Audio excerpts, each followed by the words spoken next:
हिमालय की गोद में, जहां पर्वतों की श्रृंखलाएं आकाश को स्पर्श करने के लिए प्रतिपल उत्सुक रहती हैं, जहां निर्झरणियां पत्थरों से टकराकर ऐसा संगीत बनाती हैं कि सुनने वाला रुककर सोचे ये धरती है या स्वर्ग, जहां वन की गहरी छाया में औषधीय वनस्पतियां अपने आप उगती हैं और उनकी सुगंध से हवा सुगंधित रहती है, वहां एक ऐसा राज्य था जिसका नाम सुनते ही दूर दूर के व्यापारी, विद्वान और यात्री उस ओर खींचे चले आते थे। आदित्यनगर यह नाम केवल किसी भूगोल का पता नहीं था, यह एक जीवंत कल्पना थी, एक सजीव स्वप्न था जो पत्थर और मिट्टी में साकार हो उठा था। इस नाम में ही सूर्य की आभा थी। आदित्य अर्थात सूर्य, और नगर अर्थात वह बस्ती जो उनकी किरणों से जन्मी हो। पूर्व दिशा में जब भोर होती तो सूर्य देव की प्रथम लालिमा हिमालय के हिमाच्छादित शिखरों से उतरते हुए सबसे पहले इसी नगर की ऊंची मीनारों पर पड़ती थी। उस प्रकाश में मीनारों का सोना जगमगाता था और ऐसा लगता था मानो नगर ने सूर्य देव के अभिवादन के लिए अपना मस्तक ऊंचा किया हो। पश्चिम में व्यापार का एकमात्र मार्ग था जो घने जंगलों और छोटी बड़ी नदियों को पार करता हुआ 3 अन्य राज्यों तक जाता था। इस मार्ग पर वर्ष के 12 मास बैलगाड़ियों की कतारें, घोड़ों पर लदे व्यापारी और पालकियों में यात्री आते जाते रहते थे। आदित्यनगर का बाजार इतना समृद्ध था कि कहते हैं वहां वो मिलता था जो और कहीं नहीं मिलता। हिमालय की दुर्लभ जड़ी बूटियां, पूर्व के देशों का चमकदार रेशम, दक्षिण से आई सुपारी, समुद्र पार से लाया नमक और उत्तर के पर्वतों से आई वे रत्न शिलाएं जो रात को भी चमकती रहती थीं। नगर के भीतर गलियां ऐसी थीं जिनमें पांव रखते ही मन प्रसन्न हो जाए। साफ सुथरी सड़कें, दोनों ओर पत्थरों से बनी दुकानें, बीच बीच में बरगद और पीपल के विशाल वृक्ष जिनकी छाया में वृद्ध बैठकर बातें करते थे और बच्चे खेलते थे। कुओं पर स्त्रियां जल भरते समय गीत गुनगुनाती थीं। मंदिरों की घंटियां सुबह शाम बजती थीं और उनकी ध्वनि नगर की हवा में घुलकर एक ऐसा वातावरण बनाती थी जो मन को शांत करे।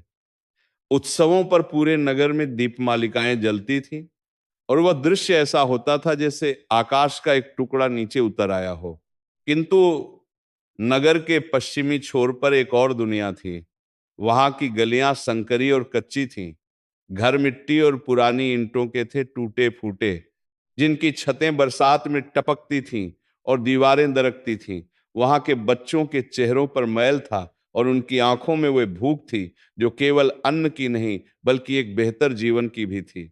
वे लोग इसी राज्य के नागरिक थे, किंतु उनका जीवन उन सुनहरी गलियों से बहुत दूर था, जैसे एक ही नदी के 2 किनारे हों जो कभी नहीं मिलते। इस राज्य के सिंहासन पर राजा रुद्रसेन विराजमान थे। उनकी देह में एक राजसी दृढ़ता थी जो हर मुद्रा में झलकती थी। उनका कद ऊंचा था, उनका स्वर गहरा था और उनकी भ्रिकुटी जब तनती थी तो बड़े बड़े दरबारी भी झुक जाते थे। जब वे घोड़े पर सवार होकर नगर की गलियों से गुजरते तो उनका रूप देखकर बच्चे रुक जाते, स्त्रियां दरवाजों से देखती रह जाती थीं और बड़े झुककर प्रणाम करते थे। रुद्रसेन ने अपनी बुद्धि और परिश्रम से राज्य को संपन्न बनाया था, इसमें कोई संदेह नहीं था।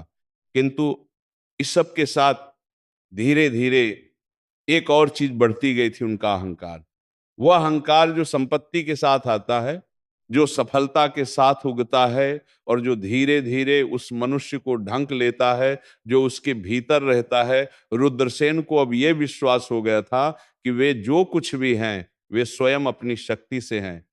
उन्हें यह लगता था कि किसी देवता की, किसी प्रकृति की, किसी भाग्य की उन्हें आवश्यकता नहीं है। उनके पास तलवार है, सेना है, राजकोष है, बस यही सब चाहिए। उनके महल में सैकड़ों कमरे थे, प्रत्येक कमरे में एक विशेष सौंदर्य था। दीवारों पर रत्नों की जड़ाई थी, छत पर चित्रकारों ने युद्ध के दृश्य उकेरे थे। रुद्रसेन के पूर्वजों की विजय गाथाएं। फर्श पर संगमरमर था जो सूर्य के प्रकाश में दर्पण बन जाता था। रात को जब दीपमालिका जलती थी तो महल दूर से किसी जादुई स्थान जैसा लगता था। यहाँ हर सुविधा थी, किंतु वह जो जीवन की सबसे बड़ी सुविधा है, हृदय की शांति, वह धीरे धीरे कम होती जा रही थी। रुद्रसेन के राज दरबार में एक विशेष वातावरण था। दरबारी बड़े बड़े आसनों पर बैठते थे, रत्नों से सजे परिधान पहनते थे, उनके हाथों में स्वर्ण की कलाई पट्टियां होती थीं और उनकी बातें हमेशा राजा की स्तुति से भरी होती थीं। किसी में साहस नहीं था कि रुद्रसेन से असहमत हो। जो थोड़े बहुत साहसी थे, वे भी एक बार रुद्रसेन का क्रोध देखने के बाद चुप रहना सीख गए थे। रुद्रसेन जब किसी याचक को दरबार में देखते तो उनके माथे पर सिलवटें पड़ जाती थीं। एक बार एक बुजुर्ग किसान आया था जिसके खेत में पिछले वर्ष फसल नहीं हुई थी और उसका कर चुकाना संभव नहीं था। उसने हाथ जोड़कर विनती की। रुद्रसेन ने कहा, तुम्हारी उम्र में अभी भी कर माफी की भीख मांगते हो? जवानी में काम नहीं किया? उस बूढ़े किसान ने कहा, महाराज, मैंने जीवन भर परिश्रम किया है, इस वर्ष प्रकृति ने साथ नहीं दिया। रुद्रसेन ने कहा, प्रकृति को दोष मत दो, कर तो चुकाना ही होगा। उस बूढ़े किसान को किसी की सहायता नहीं मिली। वह झुका हुआ रोते हुए लौट गया। दरबारी चुप रहे। अर्जुन उस दिन दरबार में था, वो अभी छोटा था। उसने देखा किंतु कुछ नहीं कह सका। वह घर लौटकर मां के पास गया और बहुत रोया। चंद्रलेखा ने उसे गले से लगाया था। इस राज्य में, इस महल में सबसे उज्जवल उपस्थिति थी महारानी चंद्रलेखा की। उनका व्यक्तित्व तो उनके नाम के समान ही था। चंद्रमा की वह रेखा जो अमावस्या की काली रात में भी कहीं न कहीं से झांकती है और बताती है कि अंधकार स्थायी नहीं है।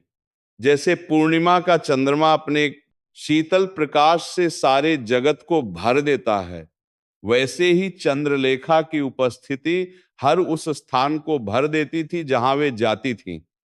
उनके स्पर्श में एक ऐसी शीतलता थी जो जलते हुए हृदय को भी शांत कर दे। चंद्रलेखा की भक्ति उनके जीवन की नींव थी। प्रातःकाल उठते ही वे स्नान करती थीं ठंडे जल से भी, इस विश्वास के साथ कि शरीर और मन का शोधन एक साथ होना चाहिए। फिर वे अपने बगीचे में जाती थीं और ताजे फूल चुनती थीं, अधिकतर लाल और पीले, क्योंकि सूर्य देव को ये रंग प्रिय हैं। वे उन फूलों को बड़े यत्न से एक पत्तों की थाली में सजाती थीं, फिर सूर्य मंदिर की ओर जाती थीं। मंदिर की सीढ़ियां चढ़ते समय उनके मन में जो भाव होता था वह विलक्षण था। वे कहती थीं, जब मैं इन सीढ़ियों पर पांव रखती हूं तो मुझे लगता है मैं संसार छोड़ रही हूं और किसी दूसरी दुनिया में प्रवेश कर रही हूं। वह दूसरी दुनिया क्या थी?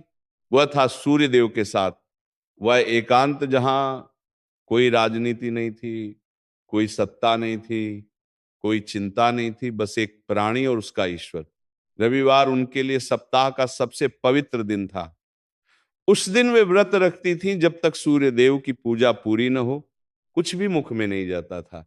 वे विशेष रूप से चंदन का लेप लगाती थीं, स्वयं अपने हाथों से रेशम का लाल वस्त्र धारण करती थीं, मस्तक पर चंदन का तिलक, और फिर मंदिर में जाकर घंटों बैठी रहती थीं।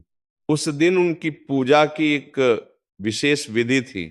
पहले वे सूर्यदेव की प्रतिमा को स्नान कराती थीं केसर और चंदन मिले जल से, फिर नए वस्त्र पहनाती थीं, फिर फूल चढ़ाती थीं, फिर धूप और दीप जलाती थीं, और अंत में वे आंखें बंद करके बैठ जाती थीं। उस अवस्था में जहां शरीर यहां हो किंतु मन कहीं और चला जाए, उस अवस्था में चंद्रलेखा को कभी कभी एक विचित्र अनुभव होता था। उन्हें लगता था कि सूर्य की किरणें उनके भीतर उतर रही हैं, उनके माथे से, उनके हृदय से। वह किरणें जब उनके भीतर होती थी तो उनमें एक ऐसी ऊष्मा होती थी जो जलाती नहीं थी बल्कि भरती थी, जैसे ठंड में किसी ने गर्म शाल उड़ा दी हो। उस अनुभव के बाद जब वे आंखें खोलती थी तो उनका मन इतना हल्का होता था जैसे सारे बोझ उतर गए हों। यही वह शक्ति थी जो चंद्रलेखा को टिकाए रखती थी। रुद्रसेन का कठोर स्वभाव, उनकी अनसुनी प्रार्थनाएं, उनकी चिंताएं, इन सब के बावजूद वे टूटती नहीं थी। वे जानती थी कि सूर्य देव देख रहे हैं, सुन रहे हैं, और जब समय आएगा तब उत्तर देंगे। राजकुमार अर्जुन 16 वर्ष का था। उसके व्यक्तित्व में माँ और पिता दोनों का सम्मिश्रण था, पिता का साहस और माँ की विनम्रता। उसकी आंखों में एक ऐसी गहराई थी जो उसकी आयु से कहीं अधिक लगती थी। जब वो तलवारबाजी करता था तो उसके वार में एक निश्चितता थी, किंतु जब वो किसी कमजोर से मिलता था तो उसके व्यवहार में वो कोमलता आ जाती थी जो किसी को भी अपना बना ले। अर्जुन को सुबह की सूर्य पूजा से एक अलग अनुभव होता था। वह कहता था कि जब सूर्य की पहली किरण उसके मुख पर पड़ती है तो उसे ऐसा लगता है जैसे कोई उसे थपथपा कर कह रहा हो, उठो, आज कुछ अच्छा करो। ये उसके लिए एक दैनिक प्रेरणा थी। वह बहुत बार अपने पिता को देखकर मन ही मन व्यथित होता था। उसे अपने पिता की शक्ति पर गर्व था, किंतु उनकी कठोरता पर दुख भी था। वह मां से कहता था, मां, पिताजी में इतना ज्ञान है, इतना अनुभव है, फिर भी वे ये क्यों नहीं देखते कि जो गरीब हैं वे भी उनकी ही प्रजा हैं। चंद्रलेखा कहती थी, बेटा, जब आंखें अहंकार के पर्दे से ढंकी हों तो सामने की बात भी नहीं दिखती, समय के साथ पर्दा हटता है। राजकुमारी प्रिया 14 वर्ष की थी। उसकी आंखों में एक ऐसी जिज्ञासा थी जो निरंतर जागती रहती थी। उसे हर चीज को ध्यान से देखने की आदत थी। फूलों की पत्तियों की नसें, बादलों का बदलता रंग, पानी में पड़ती सूर्य की परछाई, और जो वह देखती थी उसे वह तुलिका से उतारती थी। उसके चित्रों में जो सूर्य था वह किसी और के चित्रों के सूर्य से अलग था। दूसरे चित्रकार सूर्य को एक गोलाकृति में किरणें देकर बना देते थे। प्रिया का सूर्य उससे कहीं अधिक जीवंत था। उसमें भाव था, उसमें चेतना थी, उसमें एक ऐसी उपस्थिति थी जो चित्र से बाहर आती सी लगती थी। एक बार उसने अपनी माँ से पूछा था, माँ, सूर्य देव देखते हैं सब कुछ, तो क्या वे सुनते भी हैं? चंद्रलेखा ने मुस्कुराकर कहा था, बेटी, जो देखता है वह सुनता भी है, और जो सुनता है वह उत्तर भी देता है, बस हमें उसे समझने की भाषा आनी चाहिए। प्रिया ने गहरे सोचते हुए कहा था, तो शायद इसीलिए जब मैं उनका चित्र बनाती हूं तो मेरे हाथ खुद चलते हैं, शायद वे खुद बोलते हैं तुलिका के जरिए। नगर के मध्य भाग में एक संकरी किंतु शांत गली में एक पुराना सूर्य मंदिर था। इस मंदिर के पत्थर काले और चिकने हो गए थे वर्षों की पूजा से, वर्षों के स्पर्श से। मंदिर का प्रांगण छोटा था, किंतु उसमें एक बड़े पीपल का पेड़ था जिसकी छाया में हमेशा कुछ लोग बैठे रहते थे। मंदिर के भीतर जो प्रतिमा थी वो विशाल नहीं थी, किंतु उसके सामने खड़े होकर जो भाव होता था वो असाधारण था। लगता था जैसे वो प्रतिमा देख रही है, सुन रही है। इस मंदिर की देखभाल माधवदास करते थे। उनकी आयु 60 वर्ष से ऊपर थी। उनके केश और दाढ़ी श्वेत हो चुकी थी, पीठ थोड़ी झुकी थी, किंतु उनके कदमों में वह हल्कापन था जो युवाओं में भी कम मिलता है। वे प्रतिदिन भोर से पहले उठते थे, जब नगर अभी सोया होता था। अंधेरे में ही मंदिर की सफाई करते, दीपक तैयार करते, फूल सजाते, और जब पहली किरण खिड़की से आती तो वे सूर्य देव की प्रतिमा के सम्मुख खड़े होकर आंखें बंद कर लेते और जैसे किसी पुराने मित्र से बातें करने लगते। माधवदास कहते थे, सूर्य देव से बात करना सरल है, बस शांत होकर बैठो, मन को खाली करो और उनसे वह कहो जो तुम किसी और से नहीं कह सकते। वे सुनते हैं, जवाब देते हैं, शब्दों में नहीं किंतु अनुभव में। नगर के सामान्य लोग माधवदास के मंदिर में आते थे, विशेष रूप से वे लोग जो कहीं और से सहायता न पाते हों। कोई किसान आता जिसके खेत में फसल नहीं हुई थी, कोई माँ आती जिसका बच्चा बीमार था, कोई वृद्ध आता जो अकेलापन महसूस करता था। माधवदास सबकी बात सुनते थे धैर्य से, बिना निर्णय के, और फिर वे सूर्य देव की प्रतिमा के सम्मुख ले जाकर कहते, अपनी बात उनसे कहो। लोग कहते थे, माधवदास के पास जाने के बाद मन हल्का होता है। ये सच था, किंतु माधवदास इस श्रेय को स्वयं नहीं लेते थे। वे कहते थे, मैं कुछ नहीं करता, सूर्य देव करते हैं। माधवदास की एक पुरानी इच्छा थी जो उनके मन में वर्षों से थी और जो उन्हें चैन से नहीं बैठने देती थी। नगर के पूर्वी छोर पर एक बहुत पुराना शिव मंदिर था। वह मंदिर इतना पुराना था कि नगर के सबसे बूढ़े व्यक्ति को भी उसकी उत्पत्ति याद नहीं थी। उस मंदिर में रुद्रसेन के पूर्वजों ने पूजा की थी, उनके पूर्वजों के पूर्वजों ने पूजा की थी। किंतु अब वह मंदिर अपनी अंतिम अवस्था में था। छत टूट रही थी, दीवारें दरक रही थी, प्रतिमा पर धूल की परत जमी थी और मंदिर के दरवाजे पर घास उगाई थी। जब माधवदास उस मंदिर के पास से गुजरते तो उनका मन भारी हो जाता था। उन्हें लगता था कि यह खंडहर होता मंदिर एक प्रतीक है उस उपेक्षा का, उस विस्मृति का, जो मनुष्य अपने मूल के साथ करता है। माधवदास ने पहले अपने परिचितों से धन जुटाने की कोशिश की। थोड़ा बहुत मिला, किंतु उतना नहीं जो मंदिर के जीर्णोद्धार के लिए पर्याप्त हो। अंततः उन्होंने राज दरबार में जाने का निश्चय किया।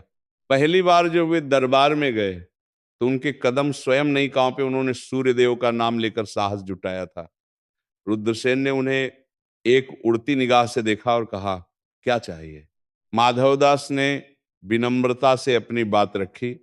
रुद्रसेन ने न सोचा न झिझका, कहा, राजकोष मंदिर बनाने के लिए नहीं है। माधवदास ने कहा, महाराज, ये केवल मंदिर की बात नहीं है, ये उस विरासत की बात है जो आपके पूर्वजों ने इस नगर को दी थी। रुद्रसेन ने थोड़ा छेड़कर कहा, मेरे पूर्वज जो चाहते थे वे करते थे, मैं वे करता हूं जो मैं उचित समझता हूं, जाओ। माधवदास लौट गए। उन्होंने सूर्यदेव से कहा, प्रभु, एक बार और प्रयास करूंगा। दूसरी बार वे एक बड़े उत्सव के समय गए जब राजा की मनोदशा अपेक्षाकृत अच्छी थी। किंतु इस बार रुद्रसेन ने कुछ और कठोरता से कहा, तुम बार बार आते हो, एक बार मना किया, क्या वो काफी नहीं था? मेरे पास तुम्हारे देवताओं के पत्थरों के लिए समय या धन नहीं है। दरबारी असहज हो गए। माधवदास ने शांत भाव से कहा, महाराज, ये सोच ही विनाश का द्वार है। रुद्रसेन का चेहरा लाल हो गया। उन्होंने कहा, तुम मुझे चेतावनी देते हो? निकालो इन्हें। माधवदास को दरबार से बाहर कर दिया गया। उन्होंने बाहर आकर आकाश की ओर देखा। सूर्य अपनी पूरी आभा में चमक रहे थे। माधवदास ने धीरे से कहा, प्रभु, मैंने प्रयास किया, अब आपके हाथ में है। उन दिनों एक और घटना हुई जो नगर में चर्चा का विषय बनी। राजा ने आदेश दिया कि नगर के बाहर की निर्धन बस्ती के निवासियों पर एक विशेष कर लगाया जाए। उनका तर्क था कि ये लोग नगर की भूमि का उपयोग करते हैं किंतु उसके लिए कुछ देते नहीं। इसके अलावा उन्होंने यह भी कहा कि इन्हें नगर के मुख्य हाट बाजार में व्यापार करने से रोका जाए, क्योंकि इनकी उपस्थिति नगर की गरिमा को कम करती है। ये आदेश सुनकर माधवदास अंदर तक हिल गए। उन्होंने तीसरी बार दरबार जाने का साहस किया और कहा, महाराज, ये आदेश धर्म के विरुद्ध है। जो पहले से दरिद्र हों उन पर और बोझ डालना राजधर्म नहीं है। रुद्रसेन ने इस बार इतना क्रोध दिखाया कि पूरा दरबार काम गया।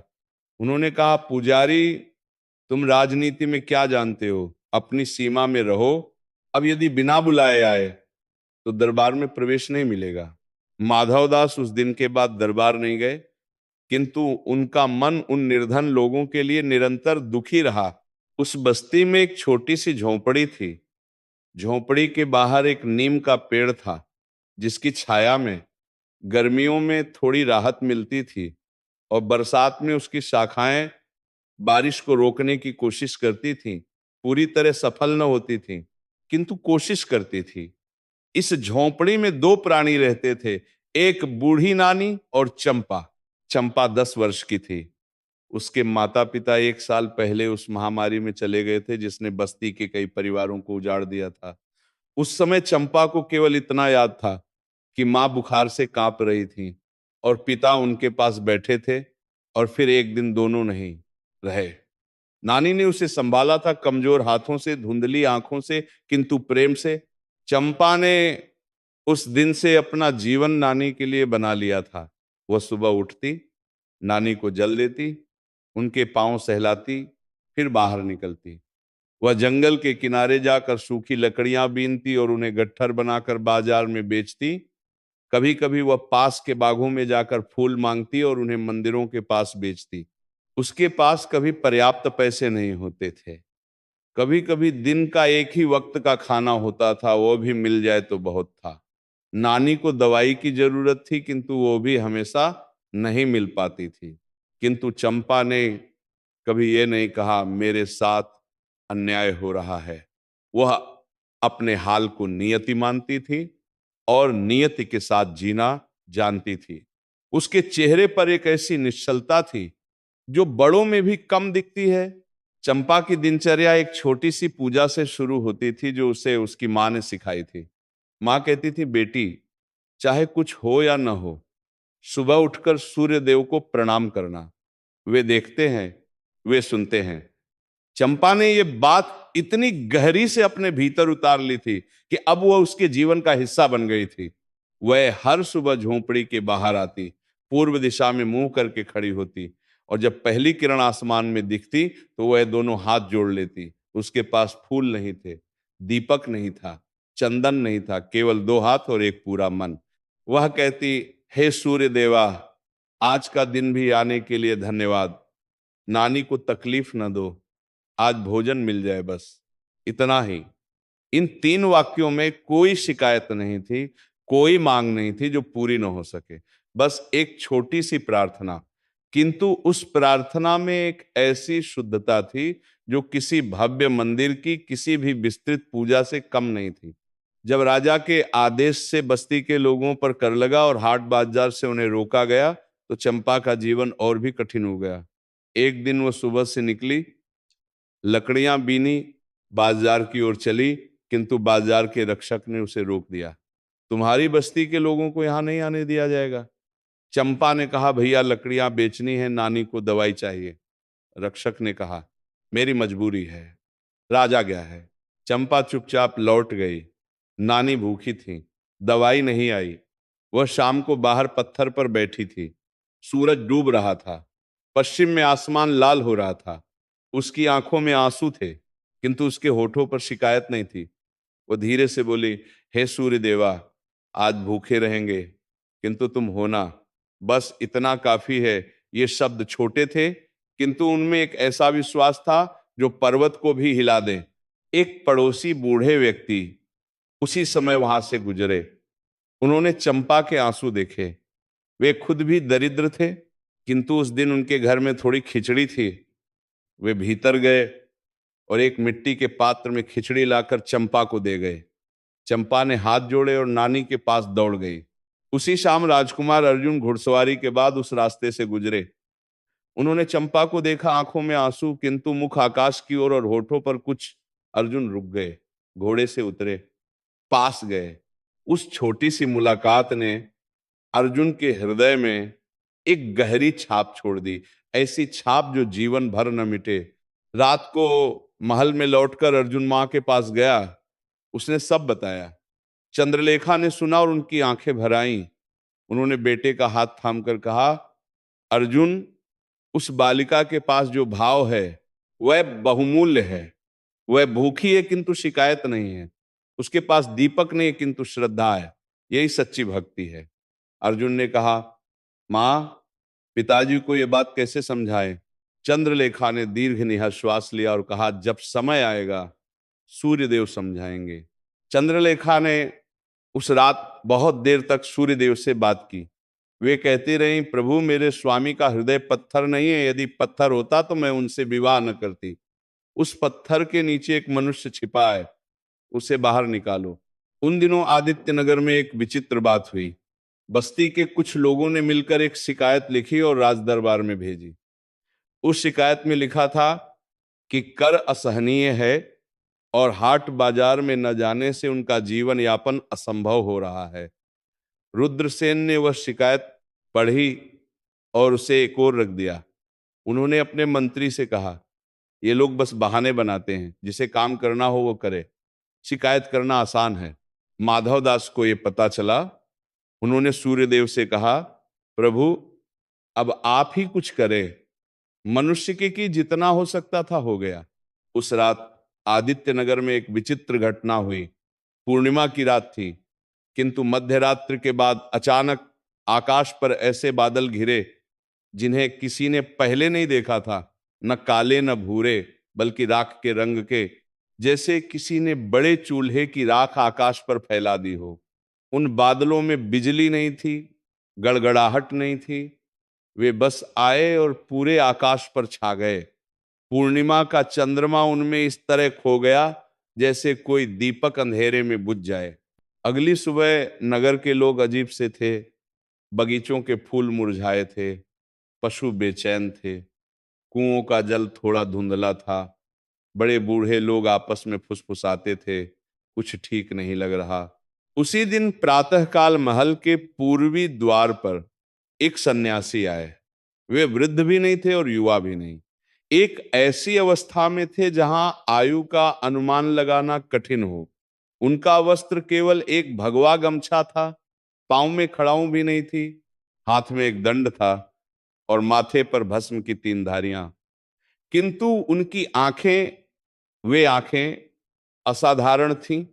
उनमें एक ऐसा तेज था जैसे किसी ने उनमें सूर्य किरण की एक छोटी सी बूंद डाल दी हो। उनका नाम था महाविद्याधर। द्वारपाल ने उन्हें रोका। उन्होंने कहा, राजा रुद्रसेन को कहो कि महाविद्याधर आए हैं, सूर्यदेव का संदेश है। द्वारपाल घबराया, फिर गया। रुद्रसेन ने सुना और कहा, ले आओ। जब महाविद्याधर दरबार में आए तो उन्होंने राजा को प्रणाम नहीं किया।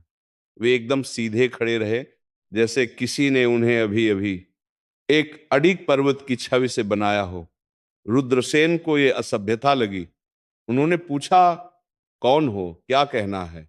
महाविद्याधर ने धीरी और गहरी आवाज में कहा, राजन, मैं वह हूं जो सत्य कहने के लिए आता है। किसी का भय नहीं मुझे, किसी से प्रेम भी नहीं।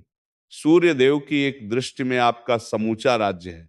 वे देखते हैं वह किसान जिसे आपने करके बोझ तले दबाया, वह बालिका जो भूखी है और फिर भी शिकायत नहीं करती, वह पुजारी जिसे आपने 3 बार दरबार से निकाला। रुद्रसेन की आंखें तन गईं। तुम मेरे दरबार में मुझे उपदेश देने आए हो? महाविद्याधर ने बिना झिझके कहा, उपदेश नहीं राजन, चेतावनी। जो प्रकाश देता है वह अंधकार भी दे सकता है, जो जीवन देता है वह दूर भी जा सकता है। सूर्यदेव को क्रोध नहीं है आपसे, उन्हें दुख है। और जब कोई देवता दुखी होता है तो उसका परिणाम मनुष्य भोगता है। रुद्रसेन ने क्रोध में कहा, सूर्य एक आग का गोला है, उसे दुख सुख नहीं होता। महाविद्याधर ने एक क्षण के लिए उनकी आंखों में देखा। उनकी दृष्टि ऐसी थी जो मनुष्य के भीतर उतर जाए। फिर उन्होंने कहा, राजन, यही सोच कि ईश्वर को दुख सुख नहीं होता, कि देवता केवल पत्थर की मूर्तियां हैं, कि प्रकृति केवल एक भौतिक व्यवस्था है, यही सोच वो बीज है जिससे आपका विनाश उगेगा। बीज अभी है, पेड़ बाद में आएगा। अभी भी समय है, लौटें प्रकाश की ओर। रुद्रसेन ने कहा, निकालो इन्हें। महाविद्याधर जाते जाते एक बार और मुड़े। उन्होंने शांत भाव से कहा, राजन, सूर्यदेव क्षमा करने वाले हैं। जब भी आप तैयार हों वे प्रतीक्षा में हैं। और वे चले गए। उस दिन के बाद से रुद्रसेन अजीब तरह से असहज रहने लगे। वे सोच सोच कर थकते थे, मैंने क्या बुरा किया? मैं राजा हूं, राज्य का प्रबंध करना मेरा कर्तव्य है। किंतु उनके भीतर एक दूसरी आवाज थी जो धीरे धीरे जोर पकड़ती जा रही थी।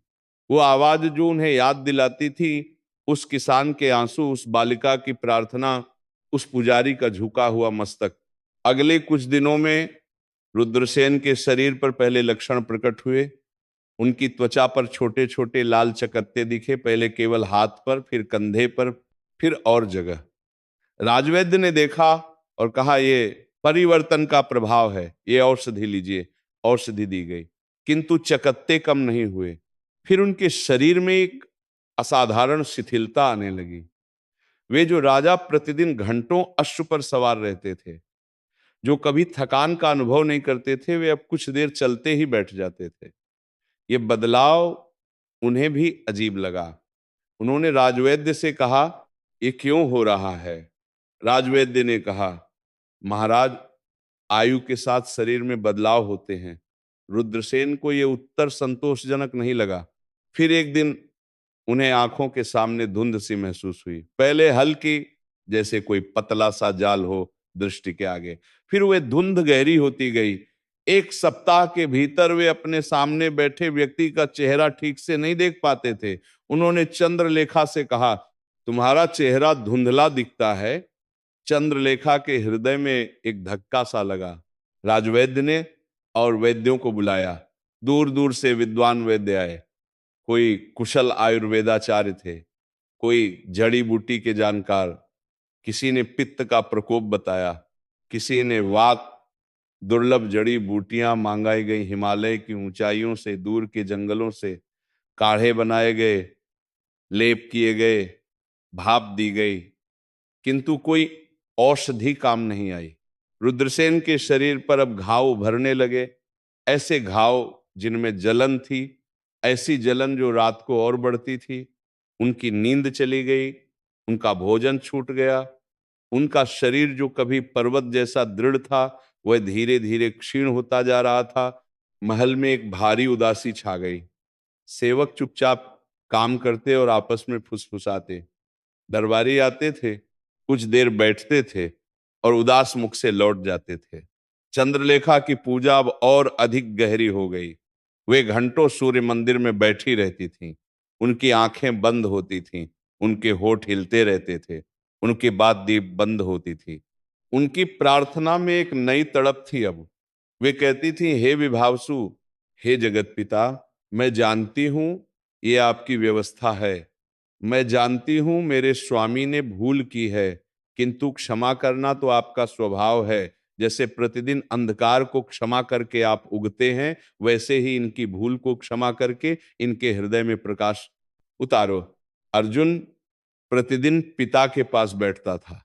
वह उनका माथा सहलाता था, उनके घावों पर वैद्य का बताया लेप लगाता था।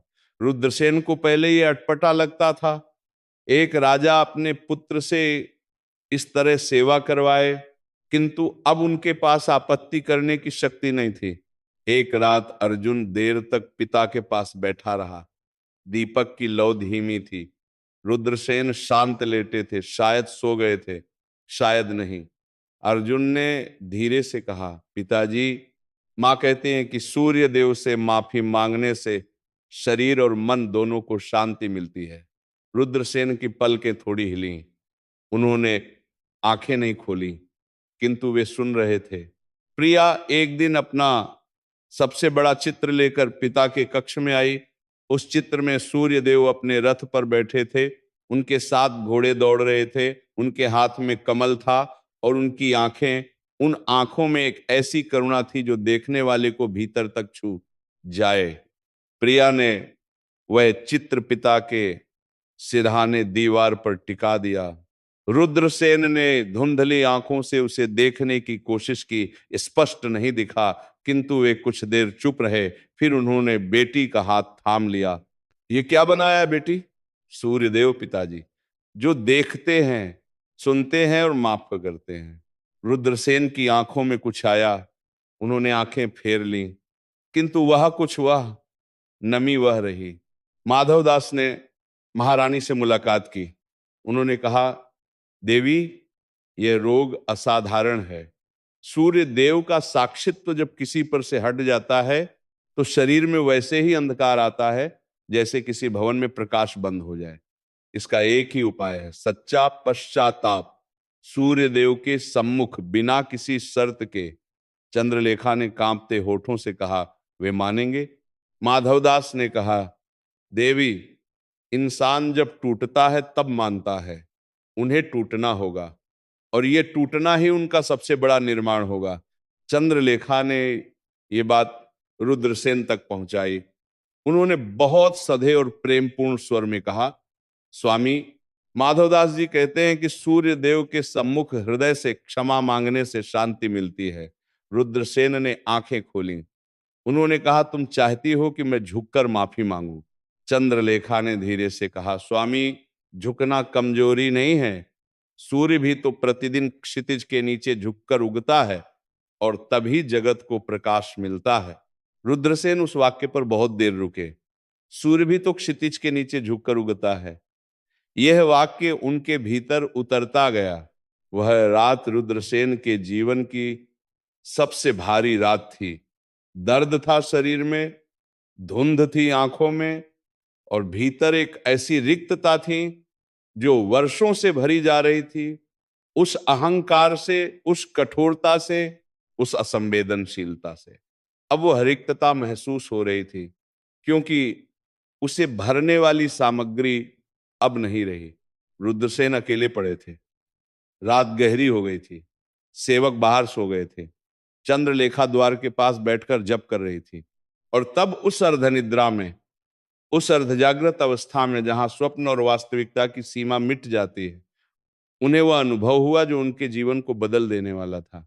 उन्होंने देखा कि वे एक विशाल खुले मैदान में खड़े हैं, इतने विशाल कि उसका ओर छोर नहीं था, और उस मैदान में सर्वत्र घना अंधकार था। ऐसा अंधकार जो केवल प्रकाश का अभाव नहीं था, बल्कि जिसमें एक सक्रिय भारीपन था। रुद्रसेन ने चारों ओर देखा, कुछ नहीं। आगे गए अंधकार, पीछे गए अंधकार, ऊपर देखा अंधकार। पहली बार रुद्रसेन को, जिन्होंने कभी युद्ध में भी भय नहीं महसूस किया था, एक अजीब सा भय लगा। यह भय बाहरी शत्रु का नहीं था। ये वह भय था जो मनुष्य को तब होता है जब वह अपनी असहायता के सामने खड़ा होता है। मैं अकेला हूं। ये विचार उनके भीतर उभरा, और इस विचार में एक ऐसी पीड़ा थी जो किसी शारीरिक पीड़ा से भारी थी। तभी दूर, बहुत दूर, एक प्रकाश बिंदु दिखा। रुद्रसेन उस ओर चले। प्रकाश बढ़ता गया, पहले दीपक सा, फिर चंद्रमा सा, फिर और बड़ा। वह प्रकाश निकट आता गया, और उसमें न उष्णता थी जो जलाए, बल्कि एक ऐसी ऊष्मा थी जो भरे, जैसे किसी ने करोड़ों दीपों की लौ को किसी ऐसे माध्यम से उंडेल दिया हो जो जलाता नहीं बल्कि जीवित करता है। उस प्रकाश में एक आकृति उभरी, सप्त अश्वों का दिव्य रथ। उस रथ पर एक तेजस्वी स्वरूप, मस्तक पर स्वर्ण का मुकुट जिसमें किरणें थीं, हाथों में कमल के पुष्प, देह से प्रकाश निकलता हुआ, और मुख पर वह भाव जो रुद्रसेन ने पहले कभी नहीं देखा था। करुणा और न्याय का एक असाधारण मिश्रण, पिता का वात्सल्य और परमात्मा की गंभीरता एक ही साथ। सूर्यदेव, रुद्रसेन के पांव कांपे। उनका वह योद्धा स्वभाव जो कभी नहीं कांपा था, वही कांपा, और धीरे धीरे, बिना किसी इच्छा शक्ति के, उनके घुटने मुड़ गए। वे उस विशाल अंधकार मैदान में घुटनों के बल बैठ गए। सूर्यदेव ने कहा, वह आवाज थी या नहीं, यह रुद्रसेन को पता नहीं, किंतु शब्द उनके भीतर उतरे जैसे जल उतरता है। धीरे धीरे, पूरी गहराई तक, रुद्रसेन, यह राज्य जो तुमने बनाया, मैंने बनाया। तुम्हारे हाथ मेरे थे, तुम्हारी बुद्धि मेरी थी, तुम्हारे खेतों में जो अन्न उगा वो मेरी किरणों से उगा, तुम्हारी सेना जो लड़ी वो उस ऊर्जा से लड़ी जो मैंने दी। तुम यंत्र थे, मैं यंत्री था। ये भूल गए? रुद्रसेन के मुख से शब्द नहीं निकले, मैं तुमसे क्रोधित नहीं हूं रुद्रसेन, मैं दुखी हूं। मेरे वे अंश, वह किसान जिसे तुमने रुलाया, वह बालिका जो भूखी थी और फिर भी मुझे धन्यवाद देती थी, वह पुजारी जिसे तुमने 3 बार निकाला, वे सब मेरे थे। उन्हें दुखाकर तुमने मुझे दुखाया। रुद्रसेन के गाल पर एक आंसू बह चला। किंतु मैं यहां इसलिए नहीं आया कि तुम्हें दंड दूं। मैं इसलिए आया हूं क्योंकि तुम्हारे भीतर वो आत्मा अभी भी जीवित है जिसे मैंने गढ़ा था। वो आत्मा जो करुणा जानती है, जो प्रेम जानती है, जो सेवा का अर्थ समझती है, वह अभी भी है। बस उस पर अहंकार की कई परतें जमी हैं।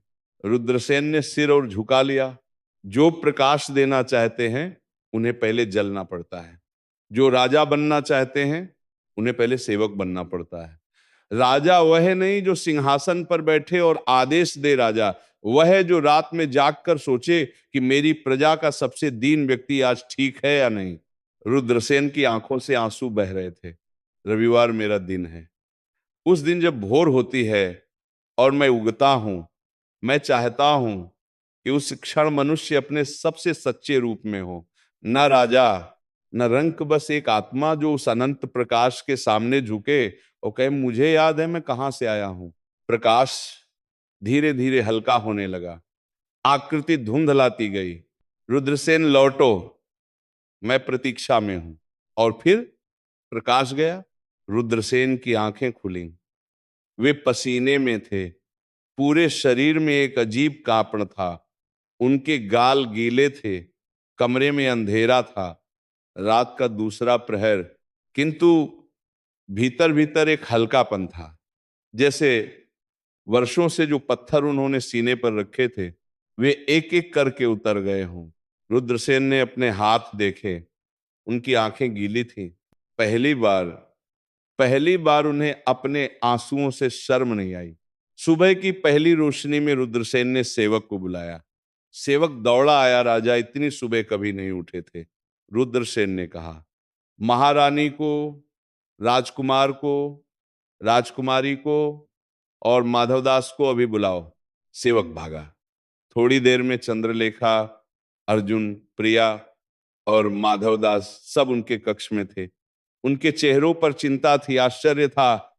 रुद्रसेन बिस्तर पर बैठे थे, उनका रंग पीला था, घावों की पीड़ा थी, दृष्टि धुंधली थी, किंतु उनके मुख पर एक ऐसी शांति थी जो पहले कभी नहीं थी। जैसे बरसात के बाद जब बादल हट जाते हैं और आकाश साफ हो जाता, वैसी एक स्वच्छता। रुद्रसेन ने पहले चंद्रलेखा की ओर देखा। उनकी धुंधली आंखों में एक स्निग्धता थी जो चंद्रलेखा ने पहले नहीं देखी थी। उन्होंने कहा, चंद्रलेखा, मैंने तुम्हें वर्षों तक नहीं सुना। तुम कहती रही, मैं नहीं सुना, मुझे माफ करो। चंद्रलेखा के होठ कांपे, उनकी आंखें भर आईं। वे आगे बढ़ी और उन्होंने पति का हाथ दोनों हाथों में ले लिया। रुद्रसेन ने माधवदास की ओर देखा। उन्होंने कहा, माधवदास जी, आप 3 बार आए मंदिर के लिए, प्रजा के लिए, सत्य के लिए। मैंने तीनों बार आपको अपमान दिया, मैं क्षमा मांगता हूं। माधवदास की आंखों में आंसू आ गए, उन्होंने हाथ जोड़े। रुद्रसेन ने अर्जुन से कहा, बेटा, मुझे सूर्य मंदिर ले चलो। अर्जुन ने पिता को सहारा दिया। चंद्रलेखा और प्रिया पीछे पीछे थीं। माधवदास आगे थे। वे धीरे धीरे महल के पूर्वी छोर पर स्थित छोटे सूर्य मंदिर तक पहुंचे। पूर्व में सूर्योदय हो रहा था। हिमालय के शिखरों पर पहले गुलाबी रंग आया, फिर सुनहरी लालिमा, और फिर सूर्य देव धीरे धीरे क्षितिज से ऊपर उठे, जैसे किसी ने एक महान उपस्थिति को पर्दे के पीछे से बाहर निकाला हो। रुद्रसेन मंदिर की सीढ़ियों पर पहुंचे। उन्होंने अर्जुन का हाथ छोड़ा और वे स्वयं अपने आप घुटनों के बल बैठ गए। उनके हाथ जुड़े, उनकी आंखें बंद हुई, और फिर जो शब्द निकले वे उस आत्मा के थे जो वर्षों बाद पहली बार ऊंचे बोल रही थी, हे सूर्यदेव, हे विभावसु, हे जगत पिता, मैं अपराधी हूं। मैंने आपको नकारा, मैंने आपकी सृष्टि के छोटे बड़े, धनी निर्धन सबको समान मानने से इनकार किया। मैंने जो पाया था उसे अपना मान लिया। मैंने जिनका था उनसे छीनकर अपना बना लिया। मैंने भक्त को दुत्कारा, देवालय को उपेक्षित किया। हे प्रभु, ये शरीर आपका था, ये बुद्धि आपकी थी, ये राज्य आपकी कृपा थी। मैंने उस कृपा को अपना अहंकार बना लिया। ये मेरी सबसे बड़ी भूल थी। मुझे क्षमा करो, न इसीलिए कि मेरा रोग ठीक हो, न इसीलिए कि मेरा सिंहासन बचे। क्षमा करो इसीलिए कि मुझे फिर से वह होने का अवसर दो जो मुझे होना चाहिए था। जो दुख मैंने दिया है उसे सुधारने का समय दो, जो उजड़ा है उसे बसाने का अवसर दो। जब रुद्रसेन की आवाज रुकी तो वहां एक गहरी चुप्पी थी, और उस चुप्पी में प्रकृति का एक स्वर था। पक्षी गाने लगे, पेड़ों की पत्तियां हिली, और सूर्य की किरणें उस क्षण रुद्रसेन के मस्तक पर ऐसे पड़ी जैसे किसी ने उनका अभिषेक किया हो। चंद्रलेखा के आंसू रुक नहीं रहे थे, किंतु वे आंसू खुशी के थे, राहत के थे। अर्जुन ने अपने पिता का कंधा थामा। माधवदास ने धीरे से कहा, महाराज, आज आपका सबसे बड़ा युद्ध जीता। उस दिन के बाद से रुद्रसेन के जीवन में परिवर्तन आने लगा। वह परिवर्तन तात्कालिक नहीं था, वह धीमा था, सच्चा था। पहला आदेश उस निर्धन बस्ती पर लगाया गया, समस्त कर तत्काल प्रभाव से समाप्त।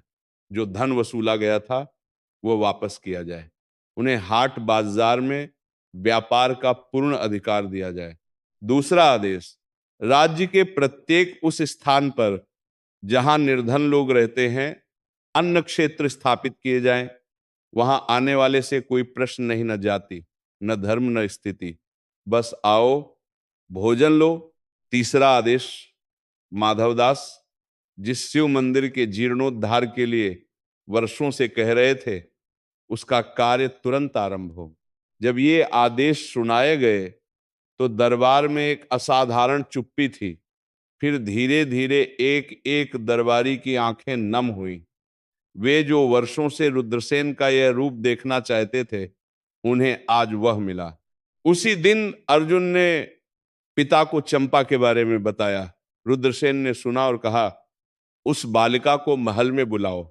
जब चंपा महल में आई तो वह डरी हुई थी, भीगी आंखों से इधर उधर देख रही थी। प्रिया उसे लेकर आई थी। रुद्रसेन एक साधारण आसन पर बैठे थे। उन्होंने चंपा को देखा, छोटी सी, फटे वस्त्र, नंगे पांव, किंतु मुख पर एक ऐसी निश्चलता जो किसी भी राजमुकुट से अधिक मूल्यवान है। रुद्रसेन उठे। वे धीरे धीरे चलकर चंपा के पास आए। उन्होंने झुककर उसके सिर पर हाथ रखा। चंपा ने आश्चर्य से ऊपर देखा। रुद्रसेन ने कहा, बेटी, मेरी भूल के कारण तुम जैसे अनेक लोगों ने कष्ट पाया, ये मेरा अपराध है। चंपा कुछ देर चुप रही। फिर उसने वो कहा जो उसे स्वाभाविक लगा, महाराज, मैं तो छोटी हूं, माफी देना मेरे वश में नहीं, सूर्य देव से माफी मांगो। रुद्रसेन उस वाक्य पर रुक गए। एक बालिका की ये वाक्य, ये किसी रस्य के वचन से कम नहीं था। उन्होंने कहा, तुमने सही कहा बेटी। रुद्रसेन ने चंपा और उसकी नानी के लिए एक छोटा सुंदर घर बनवाने का आदेश दिया। चंपा की शिक्षा की व्यवस्था पाठशाला में की गई। नानी के लिए वैद्य की नियमित सेवा शुरू की गई। उस दिन चंपा जब महल की बगीची में खड़ी थी और चारों ओर फूल देख रही थी, तो उसने हाथ जोड़कर ऊपर देखा और कहा, हे सूर्य देवा, तुमने सुन लिया। माधवदास की देखरेख में शिव मंदिर का जीर्णोद्धार शुरू हुआ। कुशल शिल्पकार बुलाए गए। पुरानी टूटी दीवारें ध्यान से हटाई गईं। नई ईंटें, नया चूना, शिखर पर नया कलश, द्वार पर नक्काशी, मंदिर के भीतर दीपमालिका। जब मंदिर तैयार हुआ तो उसके उद्घाटन के दिन रुद्रसेन स्वयं आए, बिना छत्र, बिना चामर, बिना सैनिकों की भीड़। वे एक सामान्य भक्त की तरह आए। माधवदास ने विधिवत पूजा करवाई। रुद्रसेन ने अपने हाथ से दीपक जलाया। उस दीपक की लौ में एक ऐसी स्थिरता थी जो उस क्षण की गवाही दे रही थी। नगर में अन्न क्षेत्र चालू हुए। पहले दिन से ही वहां लोगों की भीड़ लगी। रुद्रसेन उस दिन स्वयं वहां गए और परोसने में हाथ बटाया। जो लोग उन्हें देखते वे पहले चौंकते, फिर उनकी आंखें भर जाती थीं। एक वृद्ध ने उनके पांव छुए और कहा, महाराज, आप सच्चे राजा हो। रुद्रसेन ने उन्हें उठाकर गले लगा लिया। नहीं पितामह, मैं आपका सेवक हूं। चिकित्सालय खुला निर्धन लोगों के लिए निःशुल्क। नई पाठशालाएं खुली सब वर्गों के बच्चों के लिए। नए कुएं खुदे नगर के हर भाग में। जो पुराने मंदिर जर्जर थे उनका उद्धार हुआ। रुद्रसेन ने एक राजाज्ञा जारी की। उसमें लिखा था, प्रत्येक रविवार को पूरे राज्य में सूर्य देव की सार्वजनिक पूजा होगी। सूर्योदय के समय सब मिलकर अर्घ्य देंगे। धनी, निर्धन, ऊंचे, नीचे, सब एक साथ। पहले रविवार को जो हुआ वह आदित्यनगर के इतिहास में अभूतपूर्व था। हजारों लोग घरों से निकले, गलियां भर गईं। बच्चों के हाथों में फूल थे, वृद्धों के हाथों में अर्घ्य का जल था। वह बस्ती के लोग भी थे, आज वे भीड़ में थे। सबके साथ जब सूर्योदय हुआ और हजारों हाथ एक साथ उठे और एक ध्वनि निकली, ओम सूर्याय नमः, तो वह ध्वनि हिमालय की घाटियों में गूंज उठी। पक्षी उड़े, पेड़ हिले और उस क्षण, उस विशाल सामूहिक सच्चे क्षण में ऐसा लगा कि सूर्यदेव स्वयं नीचे उतर आए। चंद्रलेखा की आंखें बंद थीं। उनके मुख पर वह मुस्कान थी जो वर्षों से उनके भीतर प्रतीक्षा कर रही थी। रुद्रसेन खड़े थे झुके हुए, कमजोर शरीर से, किंतु उनकी आत्मा में एक ऐसी दृढ़ता थी जो पहले कभी नहीं थी। वह दृढ़ता अहंकार की नहीं थी, वह दृढ़ता उस आत्मा की थी जो अपने स्रोत से जुड़ गई थी। माधवदास मंदिर की सीढ़ियों पर बैठे थे, उनकी आंखों से आंसू बह रहे थे। उन्होंने ऊपर देखा जहां सूर्यदेव अपनी पूरी आभा में थे और मन ही मन कहा, हे प्रभु, आपने सुना, आपने जवाब दिया। चंपा भीड़ में एक कोने में थी, उसके हाथ में एक छोटे गेंदे का फूल था जिसे उसने भोर में तोड़ा था। जब सूर्योदय हुआ तो उसने वह फूल दोनों हाथों में लेकर ऊपर उठाया। वह हंसी और बोली, हे सूर्य देवा, देखो आज सब आए हैं। फिर उसने वह फूल हवा में छोड़ दिया। वह फूल हवा में उड़ा, धीरे धीरे ऊपर गया, सूर्य की किरणों में नहाया और फिर धीरे धीरे नीचे आया। महाविद्याधर उस दिन नगर में थे, किसी ने जाना नहीं। वे भीड़ में एक साधारण व्यक्ति की तरह खड़े थे। जब सूर्य पूजा हुई तो उन्होंने भी हाथ जोड़े और मन ही मन कहा, हे सूर्य देव, इस राज्य पर आपकी कृपा बनाए रखें। उसके बाद के महीनों में आदित्य नगर में वे परिवर्तन आए जो साधारण भी थे और असाधारण भी। खेतों में अच्छी फसल हुई, बाजार में रौनक लौटी, लोगों के चेहरों पर हल्कापन आया। जो गरीब थे उन्हें अन्न क्षेत्र का सहारा था, जो बीमार थे उन्हें चिकित्सालय का, जो अनपढ़ थे उनके बच्चों को पाठशाला की। रुद्रसेन का शरीर पूरी तरह स्वस्थ नहीं हुआ, उनकी दृष्टि हमेशा थोड़ी धुंधली रही, घावों के निशान रहे, किंतु उनकी पीड़ा कम हुई, उनकी शक्ति धीरे धीरे लौटी। वे उठते, सूर्य पूजा में जाते, दरबार लगाते, प्रजा की बातें सुनते। एक दिन चंद्रलेखा ने कहा, स्वामी, पहले आप शरीर से स्वस्थ थे किंतु भीतर से आहत थे। आज शरीर में थोड़ी कमजोरी है किंतु आप पहले से कहीं अधिक जीवंत हैं। रुद्रसेन ने कहा, जब आत्मा जागती है तो शरीर की बात छोटी हो जाती है। महाविद्याधर फिर आए। इस बार द्वारपाल ने उन्हें नहीं रोका। रुद्रसेन का आदेश था कि सन्यासी और साधु सदा स्वागत के पात्र हैं। महाविद्याधर दरबार में आए, रुद्रसेन उनके स्वागत में उठे। महाविद्याधर ने कहा, राजन, कर्म का सिद्धांत बड़ा सरल है। जो देते हो वह मिलता है, जो रोकते हो वह एक दिन सूख जाता है। सूर्यदेव इसी सिद्धांत के सबसे बड़े प्रतीक हैं। वे प्रतिदिन देते हैं बिना मांगे, बिना रुके, और इसीलिए सृष्टि चलती है। रुद्रसेन ने कहा, यह मैं अब अनुभव से जानता हूं। नगर के पूर्वी प्रवेश द्वार के समीप एक नए सूर्य मंदिर का निर्माण हुआ। रुद्रसेन ने इसे बनवाया था भव्यता के लिए नहीं, कृतज्ञता के लिए। मंदिर का शिखर सुनहरा था जो सुबह की धूप में चमकता था, किंतु सीढ़ियां सरल पत्थर की थीं, द्वार सदा खुला रहता था। प्रतिष्ठापन के दिन प्रिया ने मंदिर की दीवार पर एक विशाल चित्र बनाया। सूर्य देव का रथ, 7 घोड़े, उनका दिव्य मुख, नीचे लिखा, प्रकाश देने वाले को नमन। रुद्रसेन ने वह लिखावट देखी धुंधली आंखों से और देर तक चुप रहे। 1 वर्ष बाद उसी रविवार को जब पहली बार नगर में सामूहिक सूर्य पूजा हुई थी, एक विशेष उत्सव का आयोजन किया गया। रुद्रसेन ने घोषणा की, इसका नाम होगा सविता उत्सव। प्रत्येक वर्ष इस दिन निःशुल्क भोजन वितरण होगा, नए वृक्ष लगाए जाएंगे, बीमारों और दरिद्रों को विशेष सहायता मिलेगी और सूर्य देव की आराधना में सब एक होंगे। पहले सविता उत्सव के दिन आदित्य नगर में एक ऐसा आनंद था जो शब्दों में नहीं कहा जा सकता। घर घर से लोग निकले, गलियों में भजन गूंजे। उत्सव में अमीर गरीब का भेद नहीं था, सब एक थे। माधवदास ने उस दिन कहा, सूर्यदेव हमें यही सिखाते हैं, उठो चलो, प्रकाश दो, जो तुम्हारे पास है उसे बांटो। प्रकाश का स्वभाव फैलना है, रोकना नहीं। जो रोकता है वो बुझ जाता है, जो देता है वो जलता रहता है। चंपा उस दिन एक पत्र लिख रही थी सूर्यदेव को। उसमें लिखा था, हे सूर्यदेवा, नानी ठीक है, मैं पढ़ रही हूं, आज भोजन भी है, धन्यवाद।